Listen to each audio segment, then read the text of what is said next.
परिचित दोन जण होते, एकमेकांचे मित्र, आणि दोघांचे जोरात भांडण सुरू झालं आणि भांडण कोर्ट कचऱ्यांमध्ये गेलं, पोलीस स्टेशनमध्ये गेलं.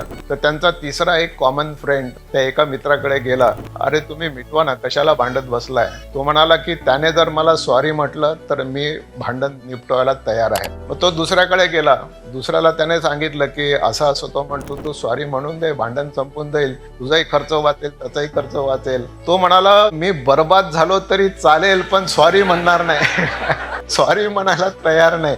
मित्र, ही अशी परिस्थिती आहे. आणि जैन, गुजराती, मारवाडी या लोकांचं एक पर्युषण पर्व असतं आणि ते पर्युषण पर्व संपलं की त्या दिवशी त्यांचा मिच्छामी दुक्कडमचा उद्योग सुरू होतो. ते मिच्छामी दुक्कडम सगळीकडे पाठवतात. म्हणजे काय मिच्छामी दुक्कडम म्हणजे काय? व्हेरी सॉरी, गेल्या वर्षभरात माझ्याकडून काही चूक झाली असेल तर मला माफ करा, या शब्दात त्यांचं बोलणं असतं. फोन येतो, आपल्यालाही येतात मिच्छामी दुक्कडम. त्यांनी या सॉरीचा उत्सव केलेला आहे.